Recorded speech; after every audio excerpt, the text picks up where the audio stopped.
Blog Talk Radio.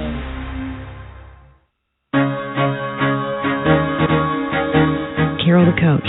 Sex, love, and relationships. We talk about it here. Carol the Coach. Compassion with contemporary relevance. I am a psychotherapist. I can be your personal life coach, and I can help you with your issues. There are no problems too small or too big. You can talk about anything. Speaker, columnist, radio TV host, and commentator. Carol the Coach brings messages of wellness and empowerment within reach of everyday people every day. Almost 5 years ago, I lost my soulmate in an accident. He was killed in a plane crash. Life just, for me, has seemed to stop. There are groups all over the city. I teach one.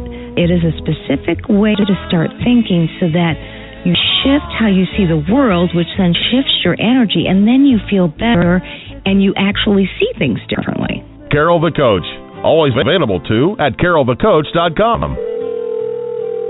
Now, I've got Russell on the line. I'm 47 years old. I'm a truck driver. I'm married. I have a wife in San Francisco. Okay.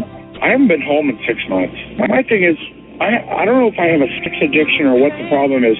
Why do I want what I can't have? And as soon as I can have it, I don't want it anymore. You're right on target when you say, I don't know if I have a sexual addiction. Well, guess what? Yes, you do. And you know what? That's my specialty, Russell, so you're at the right place. Continue. I meet women online, and I'm in a different part of the country. I travel all 48 states, so I love sex. I hear self-esteem issues. You never felt good enough, and you didn't feel like you were getting what you should have then, and you're reenacting that now. Do you want to change that about yourself? You get what you need.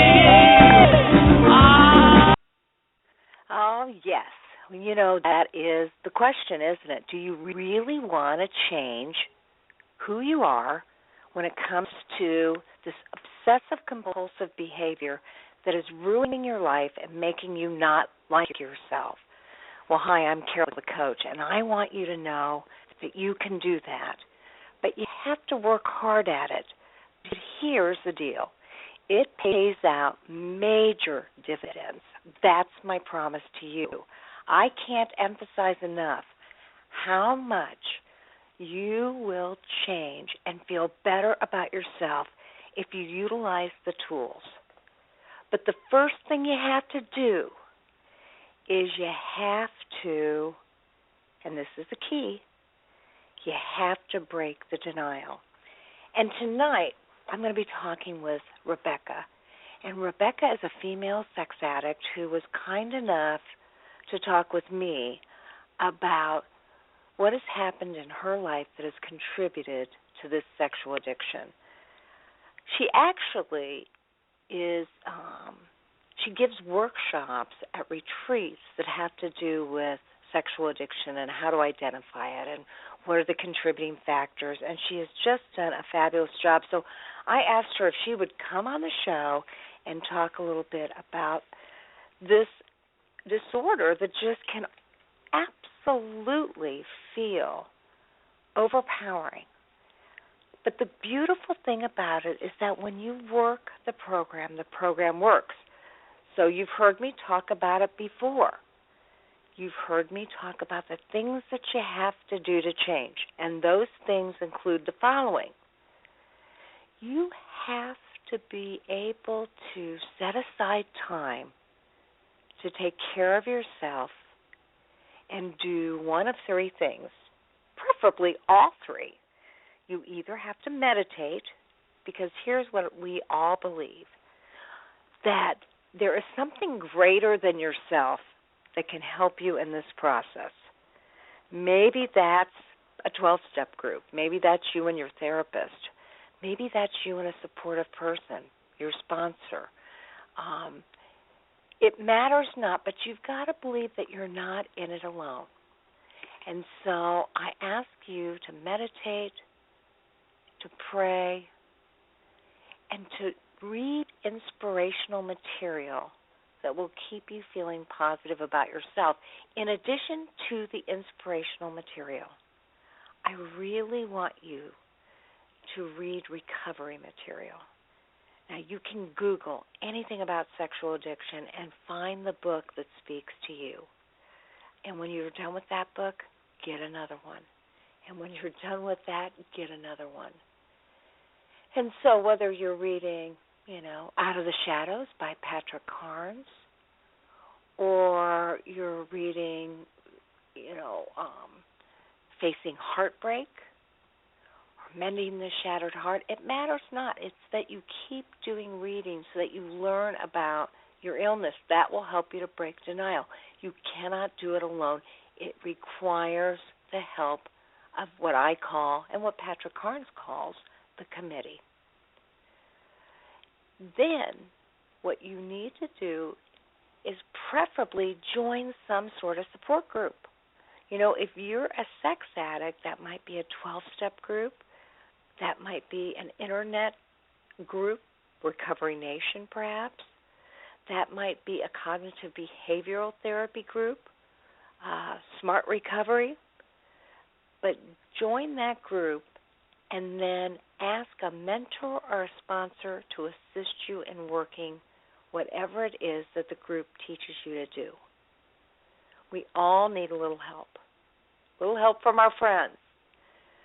So when you do that, and then when you make calls to people in your group, and you get involved in some group therapy, and you get involved in some individual therapy with a CSAT, and then you participate in balanced behaviors like exercise and hobbies or hiking or family events or Bible study or, other support groups, you will have figured out what it takes to make your life different.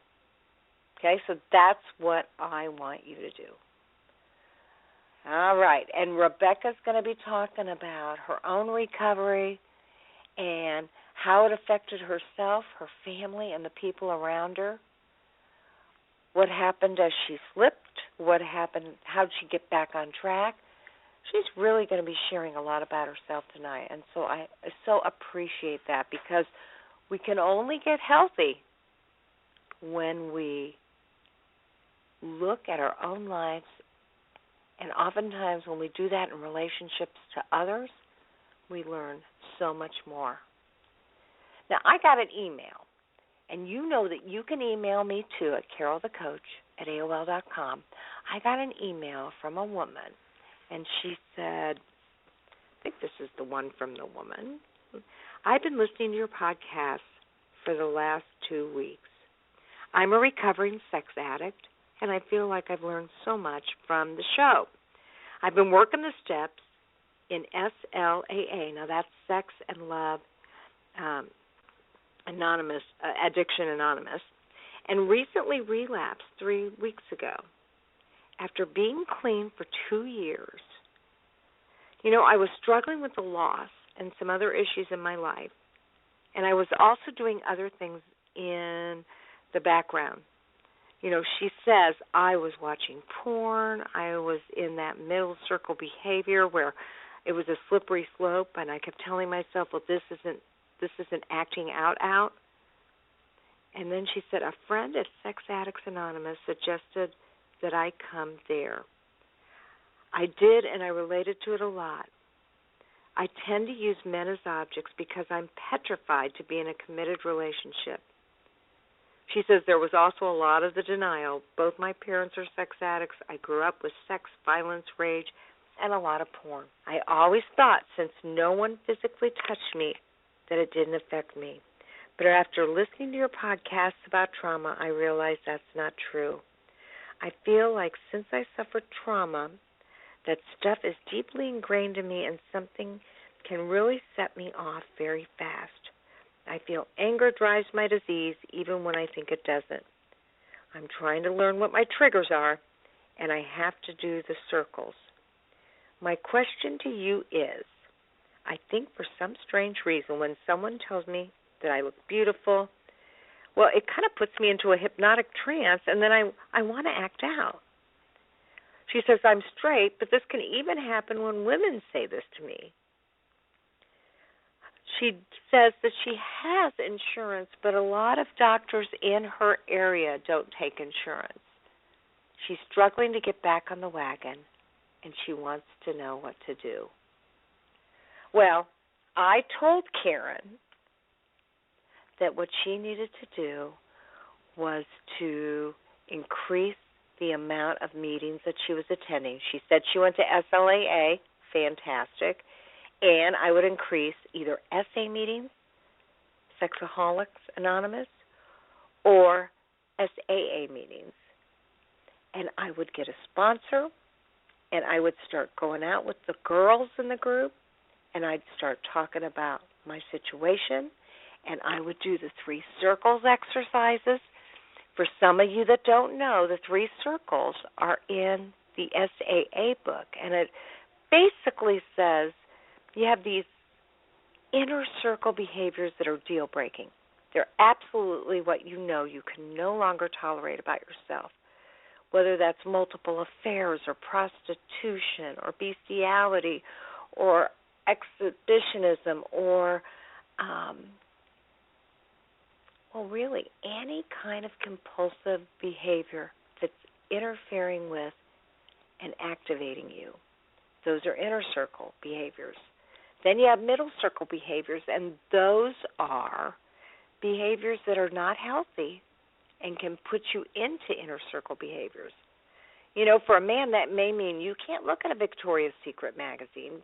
It may not be porn, but it's suggestive enough to get that reward center in the brain activated.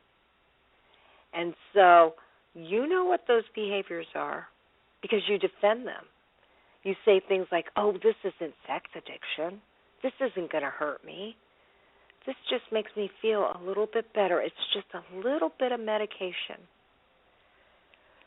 All right. So, and then you got those outer circle behaviors, and those are the healthy behaviors. And so I would like for anybody who's working a sexual addiction program to do the 3 circles. It'll help you to identify what are your triggers and what do you need to do to stay out of that situation. Now, you can always email me at carolthecoach@AOL.com. I really want you to go to my website, Sex Help with Carol the Coach. And I know this is a toughie, but I'd like for you to like my Facebook page on sexual addiction called Strength, Hope, and Recovery with Carol the Coach. And it's under my name, Jurgensen Sheets. I'm trying to get 100 likes, and I know that it's hard for people because they're too afraid if I like her page, then I will be outed. My email address will be outed. My name might be outed. But I'm telling you, this is a very safe community, and you're going to get a lot of good information on that Facebook page. So please be a fan. All right. You know, it is so difficult for people to reach out, and that's why we have this show. And I know that this is Thanksgiving week, and this is all about gratitude. And I often talk with people about, hey, you've got to work on your happiness factor. Even though there are things in your life that aren't going right, you've got to work on creating more happiness. And you do that by participating in 3 things. You stay in the moment, you don't hate yourself for your past, and you don't worry about the future. You just stay very much in the present. 2, you have gratitude. You have gratitude for what's going right in your life, for the recovery you're experiencing, for the friends and the support that you have. You know, you focus on the good, not the bad. And then the 3rd thing is your reframe. And anybody who's listened to this show knows that reframing is when you, and this is so important, when you ask yourself, how can you grow stronger from your situation, and what do you have to learn from it? And when you do that, the guarantee is that you will no longer feel like a victim. You will actually feel as if you have a sense of control and that you've learned something about yourself. And so that's why I say to you consistently, you've got to keep improving your sense of self by looking at what you're doing right and staying on target. All right. Well, we have Rebecca on the line, and as I said before, she's a female sex addict who talks a lot in different groups and retreats about what is sexual addiction and what one can do to get healthy. She shares her life story. So, Rebecca, thank you so much for coming on the show. Oh, it's my pleasure. Yeah. So tell me, how long have you been a sex addict? Well, I can remember back to about age 14. That's when I noticed I definitely had a preoccupation and obsession with not sex initially, but relationship and wanting attention, and that kind of led a few years later, around 16, 17, when I started noticing that I did have a sex addiction. That's what I think it started when I was about 14.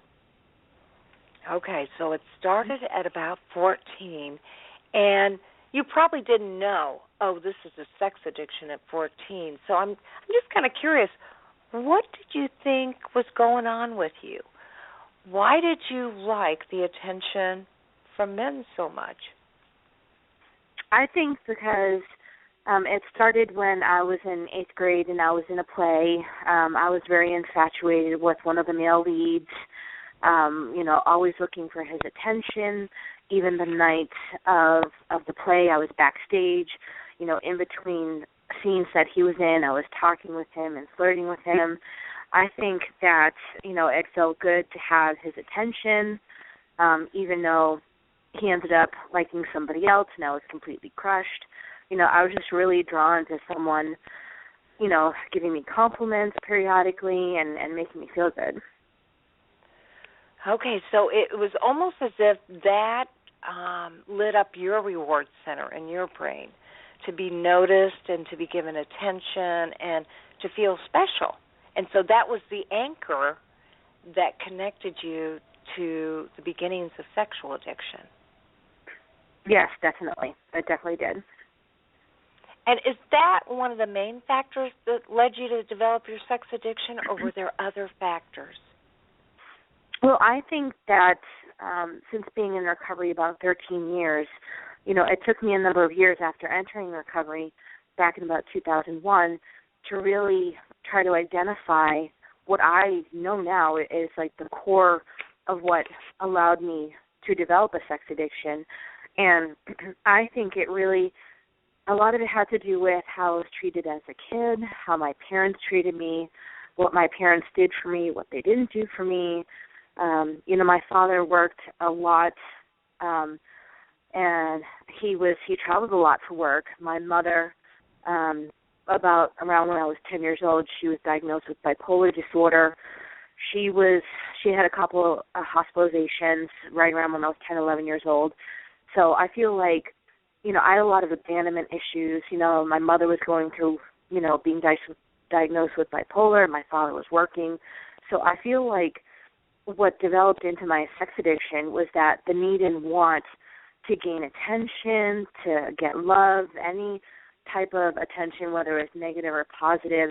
I think because I was searching for that because, my parents did the best they could. They really did. They did a good job, but it wasn't enough. And, through my teens and into my time when I was acting out as a sex addict, I was searching for someone to fill that hole, that void within me that wasn't completely filled up by my parents. Mhm. Mhm. And, they say that sexual addiction is either some sort of trauma that you might have experienced in your childhood that has some sort of sexual connection, or it's having that reward center in the brain be lit up early in your development when maybe you saw some porn or you looked at a catalog or you watched a video. Do you think that you had trauma as a child, or do you think that there was something that fixated for you that initial compulsion to be noticed by men? I think so. One thing that I've come to terms with, it's taken me a number of years, but I I don't know if you, well, I guess it's technically sexual abuse. My brother, who is 2 years older than me, about when I was first year in college, I finally realized and had question about my brother sexually abusing me. About, I don't know, a year or two after I put all the pieces together, I sat down with him and brought up my memories, because I was between maybe 5 and 7 when it happened. Initially, sexual abuse is sexual abuse, no matter what act it is. For me, there was just a lot of inappropriate touching and so forth, but it was still, I still categorize it as sexual abuse, regardless of what happened. And, I think, it's tough to remember way back then, but I know that trauma definitely plays a part in what and how my sex addiction developed. I think that, I didn't, at that age, I didn't know that what was happening was wrong.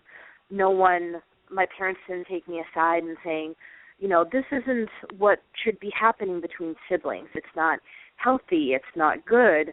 And, I didn't know that. I can't remember, but I'm guessing that at that time when it was happening, that there was something going on in my brain, that it felt good. I can't remember, but this is what I'm guessing happened. The initial act itself only happened less than half a dozen times, but still it did leave an impact on me. I know it definitely affected me mentally, because that led into the development of my initial sex addiction years later. So tell me, it sounds like your parents did know about it. How did they find out? Well, it was interesting, because when I confronted my brother, my freshman and sophomore year in college, he had been wanting to tell me for a long time, but he wasn't sure what I remembered. So I originally told my father back about 3 years ago, and he had no knowledge of it. My brother had told me when I confronted him, and when I was in college, he says that our father had stopped him once, pulled my brother aside, said, we don't do this, this isn't what siblings do. I'm not sure exactly what was said, so I don't know if it continued after that, but when I talked to my father about 3 years ago, he had no knowledge of it, and we didn't really talk about it. And that was the extent of the conversation, basically. So you found out in some ways by your brother, who shared that your father had tried to set some limits with him.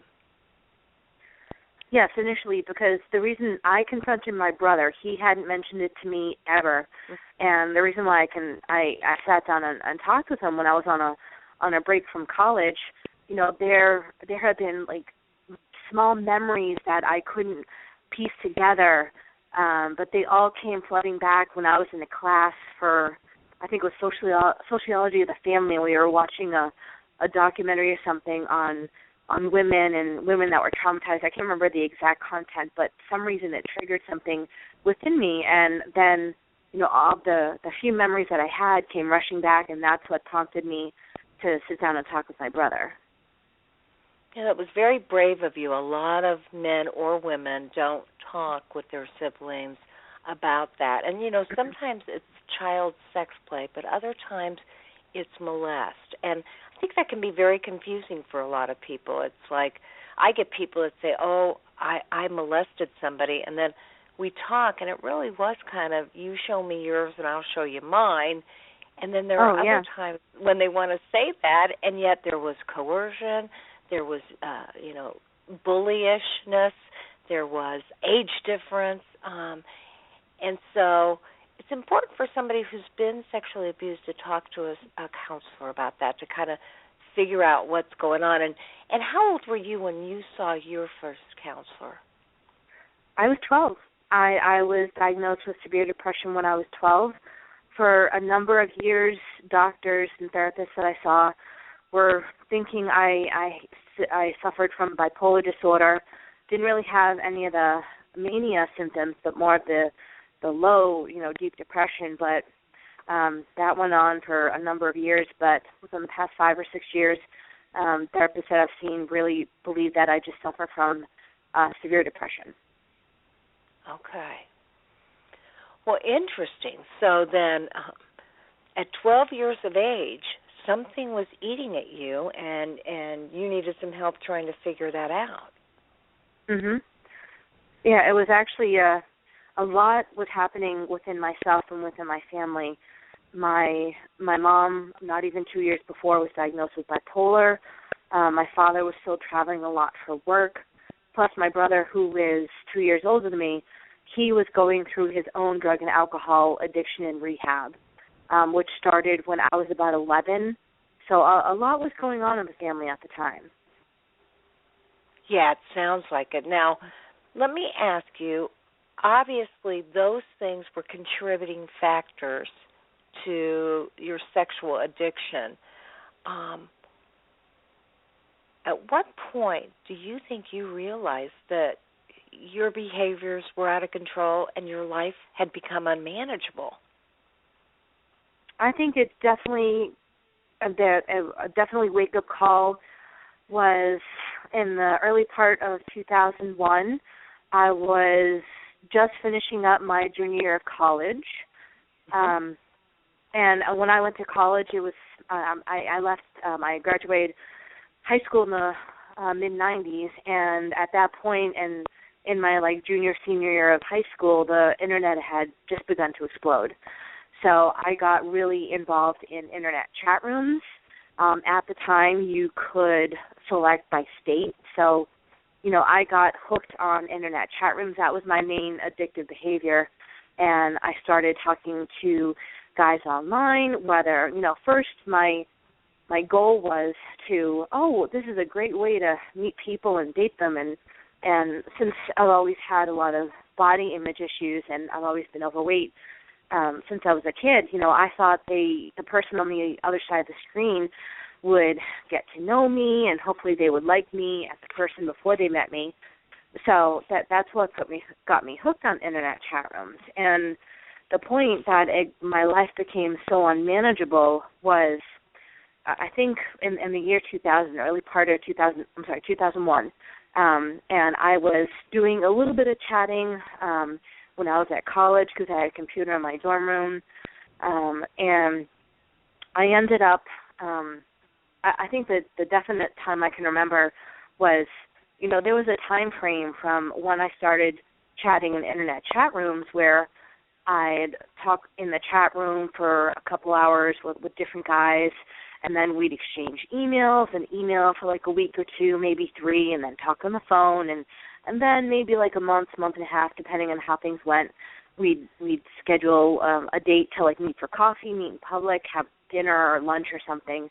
But the moment I noticed that it became unmanageable was when that time frame shrunk to one day, where I would talk to them in the chat room, be on the phone with them within a few hours after getting out of the chat room, and then not even an hour or two later be at their house, not even meeting in public, to go act out, have sex, hook up.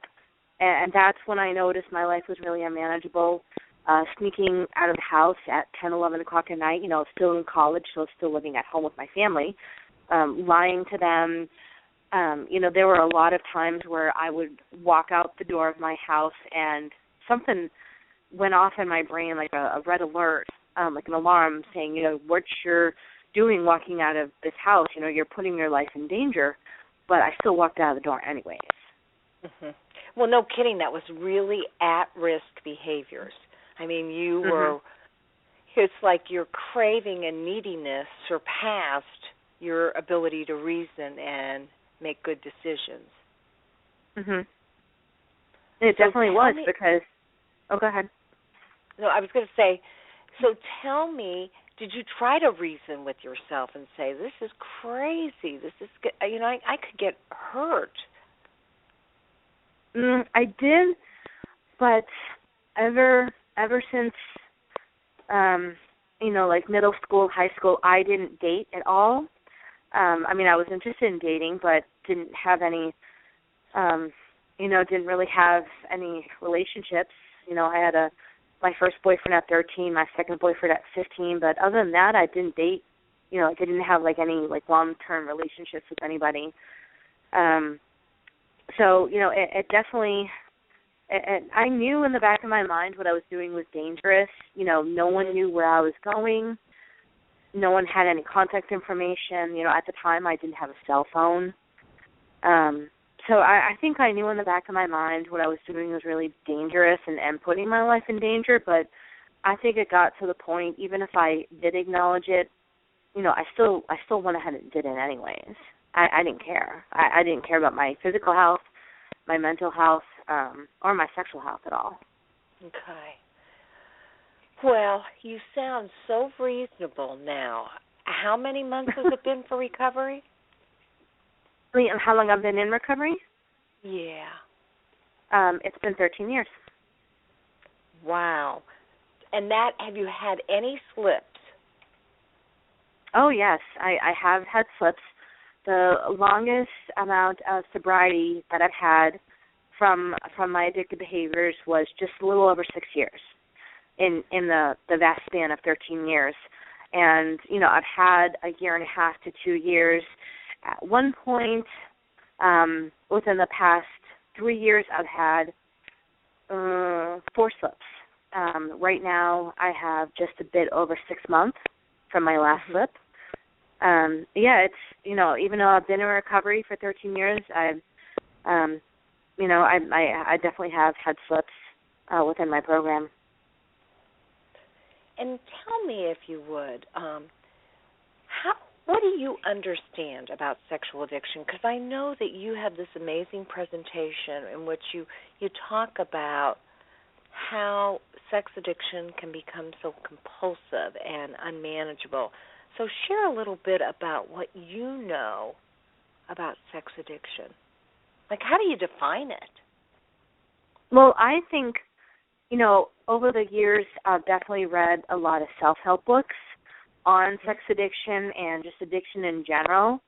I read this great book called Addicted Personality, which really opened my eyes. It talked about addiction in general, and it gave some examples of sex addiction, alcoholism, but it really taught me the basics about addiction in general. And how I define addiction in general and sex addiction is that it's the need, want, or the urge to escape something. Any type of stressful situation you can imagine, the loss of a loved one, a divorce, change in jobs, change in location, moving, any type of stressful situation you can imagine, a new health issue, like a diagnosis that can affect the rest of your life and people in your family. The need and want to escape from that, to not want to deal with that pain and the anger and the stress. And I think that addiction and sex addiction is using or turning to an addictive sexual behavior, and it's all different for all the different sex addicts out there. Everyone is unique, whether it's pornography, cyber sex, phone sex, internet chat rooms, strip clubs. Everyone has their own individual likes and dislikes when it comes to addictive sexual behavior.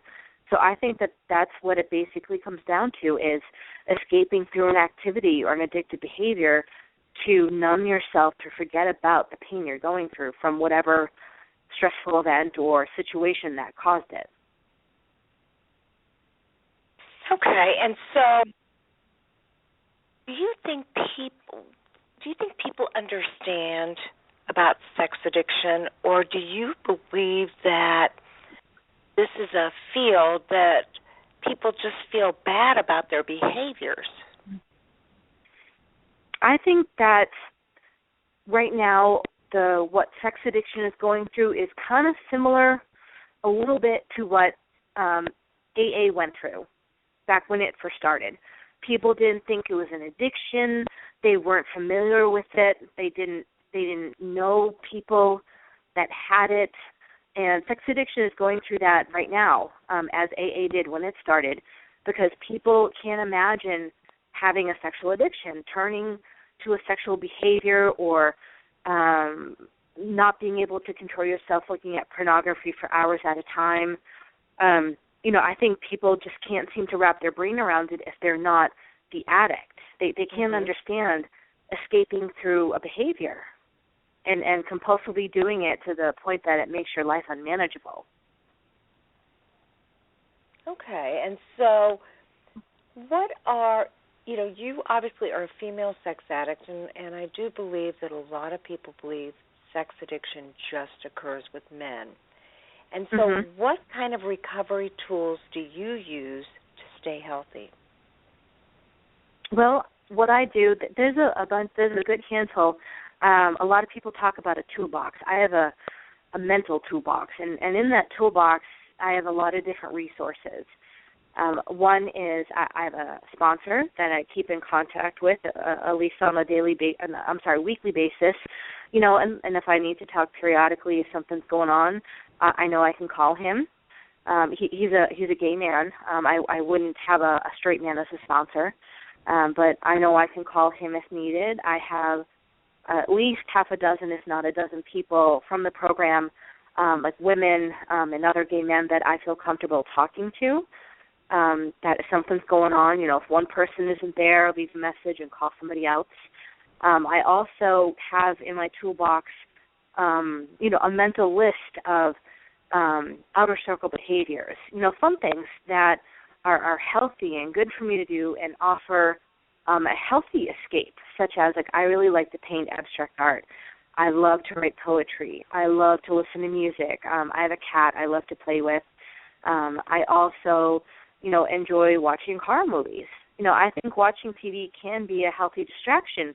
Maybe for an hour watch, maybe a movie here and there, but not 6 or 7 hours. That's when TV can become, an unhealthy distraction. But, I do that. Plus, I like to exercise periodically. Things that help me get through rough times, and even when things are going good, I still look to that toolbox. Step work, going to meetings. I do journal a bit here and there. So those are some of the things that's helped me. Okay, and does your family know that you attend meetings and consider yourself a sex addict? Yes, actually, they became aware of it in 2001. So they have known the complete time since I realized that I had a problem and I sought help. They were made aware of it. I talked to them about it. So, they didn't know about my acting out before I sought help. So they were very much in the dark about it. They had no clue. They saw me on the Internet chatting. There were a lot of times where I couldn't pull myself away from the chat room, and I made myself lunch or even sometimes dinner and just sat at the computer desk.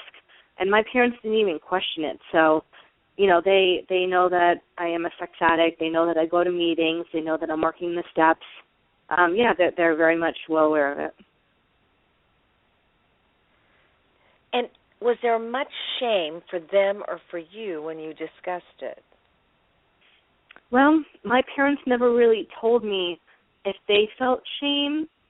I'm guessing they might have gone through it. They never expressed it to me.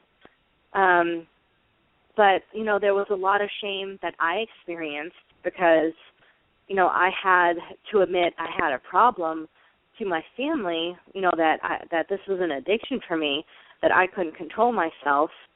And, it was really hard to talk with them about it because, my just 4 or 5 years prior to that, they went through my brother's drug and alcohol addiction. So they knew a bit about addiction in general, but not sex addiction. They had no idea what it was and what it entailed. I did definitely go through a lot of shame and self-shaming because I looked at myself, and once I acknowledged I had a problem and sought help, I looked at myself and shamed myself, what's wrong with me, what I did was unhealthy, and normal women don't do this, They don't go to a guy's house they've never even met and haven't even known for 3 or 4 hours and go to their house secluded at night with no one knowing where they're going. That to me, that wasn't normal, and I made myself feel bad for that because I was putting myself through that. Okay. What would you want to tell other people about this addiction. You know, we have listeners that for the very first time may be tuning into the show, or this may be their third podcast, and they still don't necessarily understand everything there is to know about sexual addiction, obviously. So what would you tell somebody to help them with this process to be able to identify whether they have a sexual addiction or not? Well, I mean, there's a couple things off the top of my mind. One is that, you know, one way to really identify whether you think you have a problem with sex addiction, you know, think about a behavior that you do that is addictive for you, whether it's looking at pornography, going to a strip club.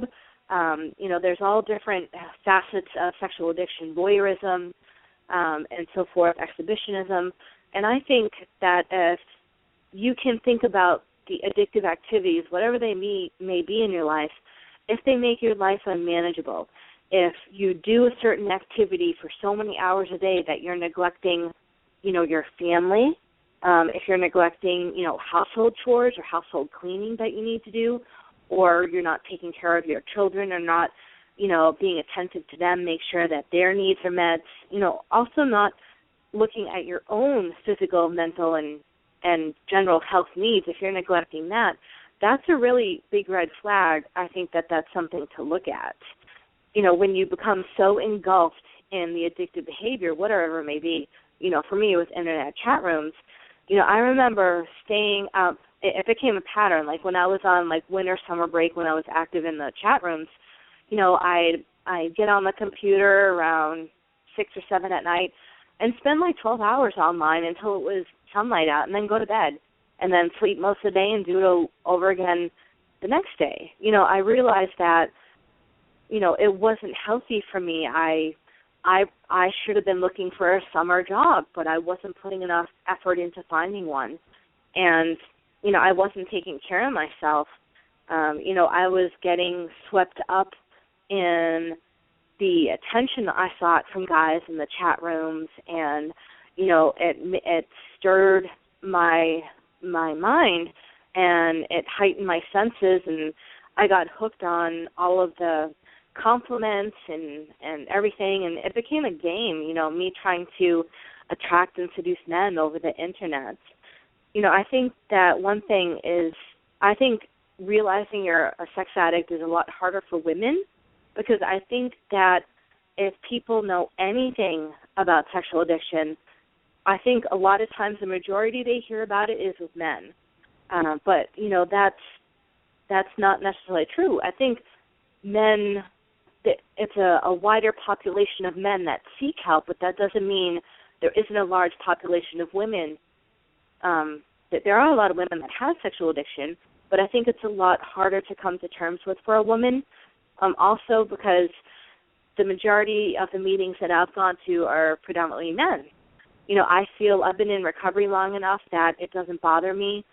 In the meetings, we try to discourage about being graphic or listing, you know, websites or acting out places. So for me, you know, I've gotten used to it. But for a woman that is just starting to acknowledge that she might have a problem, I can definitely understand how it's intimidating to want to get help, but then be in a room where there's maybe you're the only woman or there's only one other woman. So, you know, what I would say to people in general, especially women, is that, you know, where I live, we have a once-a-month meeting just for women. There are areas, you know, in different cities and states that there are just women sex addiction meetings. You know, in some of the smaller states, if there's not a big population of sex addiction meetings, then might not be as many, or if any, just women meeting. But also there are a lot of telephone meetings.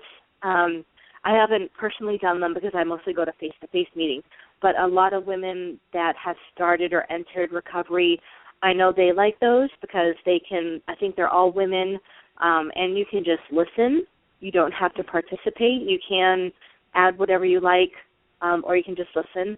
You know, I think one thing that I would pass along is that if you think that something is engulfing your life so much, like an addictive behavior or you're noticing that there's something, or you feel the need or urge to want to escape in, and you happen to turn to sex or pornography or any type of addictive sexual behavior, it's okay, if that's what you've known for so long, but that doesn't mean that it's not possible to recover from that. It definitely does take time and effort, but it is possible. You need to really take a look at yourself and realize, why are you searching out an outlet to escape? Why is it so hard for you to sit with your emotions, to be able to, talk about your emotions, whether you're in therapy or not? But, it really is possible. Since being in recovery for 13 years, only within the past maybe 6-7 years or so, I've really noticed a lot of change in myself. And, with diligent work and getting a sponsor and working the program, sometimes, like, when you're first entering recovery and you feel like you're going insane with all the repetitive and thoughts and everything, it feels like there can be no relief in sight. But over time, there can be. And, sex addiction, it's real, but recovery is possible, definitely. Now, you talk about something that I don't think a lot of people have heard about, and it's nurturing through avoidance. Can you explain that and give some examples? Yes, what nurturing through avoidance is, and I read about it, and it actually makes total sense. What nurturing through avoidance is that when a sex addict acts out, whatever the addictive behavior is, when I was in chat rooms and I was dating men and I was hooking up and having sex, whether it turned into dating or relationship afterwards, that doesn't matter. I somehow got it in my mind and engraved in my mind that, if I have sex with this guy, for a short time he makes me feel great, before we have sex, but afterwards it's like a whole mess. But for me, like, I don't look at the big mess afterwards. I focus on, he was so nice to me, and he bought me dinner and brought me flowers and was so nice to me. I thought, he's nurturing me. He cares about me. But I was turning to that. But what I was really avoiding was what was going on in my life. And, I didn't care that afterwards he didn't call me for days or never called me again, period. I didn't even care about that. All I could focus on was what made me feel good, either sexually or emotionally. And initially, nurturing through avoidance is, as addicts, no matter what type of addict you are, but sex addiction in general, is that we turn to, it can be an object, another person. I've definitely been addicted to people in relationships or people I've been infatuated with. That is definitely possible. And I was trying to look for other people to create my happiness, to nurture me, to give me positivity, to make me happy. And I thought that was a healthy way, like a healthy aspect. But, over years I realized that nurturing through avoidance is so unhealthy, because I let the other person, or it could be pornography or an object or a relationship, I gave them, or an object, for example, like pornography, like I gave them so much power. And the reason why I think it's so unhealthy is because when I was growing up and I wasn't dating, my parents didn't sit me down and saying, you know what, this is what a healthy relationship can be like. This is an unhealthy relationship. You should strive to want and to gain and to have a healthy relationship. My parents didn't have that talk with me. It took me a really long time, especially leading to when I learned and I acknowledged that I had a sex addiction. It took me so long to realize that. But then, years later, once getting a lot of recovery under my belt, I started to realize how unhealthy my acting out was and how much I was avoiding, like, my emotions. I didn't want to deal with the fact that I had stress from college. I wasn't passing some classes.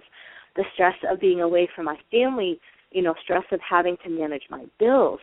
And, if you think about nurturing different things and people, activities that can nurture us in a healthy way, but avoiding your problems and searching for someone else or an activity to nurture you, in the long run, it's not possible for, if you avoid your issues and emotions, to avoid that, to try to find happiness elsewhere. It's not a healthy combination, basically. Yeah, one of the things that I notice about you is that it seems like you're gentle with yourself as you speak about what sex addiction is. You understand that you don't have to do this perfectly, and that there are going to be obstacles, and to understand what those are, to take better care of yourself, and to really look at behaviors and ask, is this a healthy behavior? Obviously, when you were in the chat rooms and meeting with people that didn't provide you a relationship, you had to go, this was not healthy. So let me ask you, obviously you talked about the circles a little bit and your healthy behaviors versus your unhealthy behaviors. What were your actual deal-breaking sex addiction behaviors? Okay, for me, number one was definitely internet chat rooms. That was number one. That was my biggest. What you mean, like what I identify as my addictive behaviors? Is that what you're asking? Yeah, absolutely. Okay, cyber sex, phone sex. Those were the main ones. Those were the easiest to identify. Definitely putting my life in danger, putting my sexual health and general health in jeopardy. That was definitely something that was in my inner circle. That putting my life in danger by acting out or meeting people that I didn't know that were anonymous sex partners. Anonymous sex was addictive behavior for me. Also, I noticed within the past couple of years, fantasy is definitely in my addictive behavior, because fantasy, definitely for me has gotten out of control. I know that I sexualize people, some people, not all, when I first meet them, whether they're a new coworker, a new boss, a new supervisor. Sometimes if I'm introduced to a new coworker, I do tend to sexualize people, so I've noticed that that's an addictive behavior for me. I've noticed that within the past couple of years as well, because when I'm in a new stressful work environment, I tend to latch on to fantasizing about someone in that environment so I don't have to focus on the stress from the new job. Also, I have put pornography in it, though it wasn't addictive for me. I realized that it needs to be, and acknowledge that it can be an addictive behavior. So it never was compulsive for me, but I have watched it, but it never, I never watched hours and hours on end without being able to stop. So I acknowledge that it can be an addictive behavior, so I abstain from it completely for now. And then compulsive, inappropriate relationships with people, whether it's me seeking out people that I'm infatuated with, unhealthy ways of approaching them or trying to get them into a friendship or a dating relationship or a sexual relationship. Those are my main addictive behaviors. Are you involved with somebody right now? I am not. I was about 2 months ago. I dated a guy for about 4 months, and it was actually like the healthiest relationship I've ever had, whether like in recovery or before recovery. And so, I feel like I'm at the point in my life where I am ready to date. I feel like my sex addiction is, my life doesn't feel unmanageable like it did before I entered recovery. And I know enough about myself, so much more than even a few years ago, that I know what boundaries I want to have within a healthy relationship, what factors go into a healthy relationship. So even though it's taken me a while, I broke up with my boyfriend about 2 months ago, but I have had some relationships while I've been in recovery. Fantastic. Because a lot of times you hear that people should not be in a relationship for at least a year while they start their recovery program. But obviously with 13 years, I assume that there had been some relationships that you really were trying to do it different and create health and happiness. Yeah, I definitely was. When I, not even 6 months after entering recovery in 2001, I entered a relationship with a guy, and within the first month, I told him about my sex addiction, and he didn't run for the hills, and, since I was still learning about myself, he still wanted to be with me, and, we dated for about 2.5 years, and it was, for the most part, it was fairly healthy, but I was so new to recovery that I didn't know how to implement, good boundaries and to really look for what unhealthy things were and what healthy things were. So, I have had a couple of relationships, some good, some bad, since being in recovery. Got it. Well, there's one other question I want to ask you before we end the show, because people don't do this program perfectly, and they do slip or relapse. And, of course, a slip is a small amount of time when you've gone back to some old behaviors, and relapses when you kind of go full-blown into it and it takes over your life for a while. What would you suggest people do if they've had a slip? What would you say is their next step? Well, for me, in my mind, and I can give a really good example, is that I think that if you have a slip, think about what is the next right thing to do. I've had 4 slips in the past 3 years, but with each slip, from the time that I acted out or had the slip to the time that I picked up the phone or picked up my 12-step book and did step work or journaled, that time became shorter and shorter. One of my last slips, within 5 minutes of acting out, I was on the phone to my sponsor and friends in the program.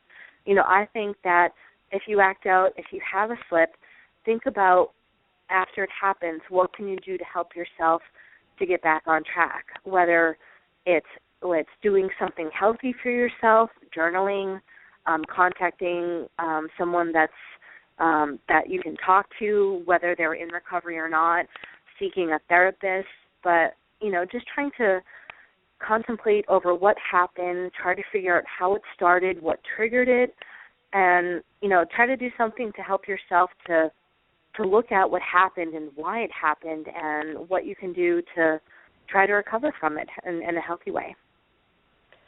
Well, Rebecca, I can't thank you enough for sharing this valuable information, and obviously information about yourself. You're very very creatively courageous. I mean, you have not only applied this to your own self, but I know that you help others in 12-step meetings, and you do retreats and want to educate others about sexual addiction, especially female sexual addiction. So thank you so much. I wish you the best of luck, and I know you've inspired a lot of people tonight. Thanks so much. Oh, good. It was my pleasure to be a guest. All right. Well, you take care, and hopefully we'll talk soon. Okay. Thank you so much. So that's Rebecca, and obviously she has a lot of information about sex addiction, and she's made it her mission to kind of educate and inspire others to create recovery in their own life. I called her creatively courageous because, she's talking about it, she's participating with it, she's educating others, and, the 12th step says that you give back, and I know that Rebecca is doing a great job with that. All right, well, that's the end of the show, and as I say at the end of every show, there'll only be one of you at all times, so fearlessly have the courage to be yourself. Have a wonderful Thanksgiving, and then next week I actually have a client who's going to be talking about what it was like for her in sex addiction. So we'll be talking with you soon, and have a great Thanksgiving. Have a lot of gratitude. You're listening to Carol the Coach and Sex Help with Carol the Coach.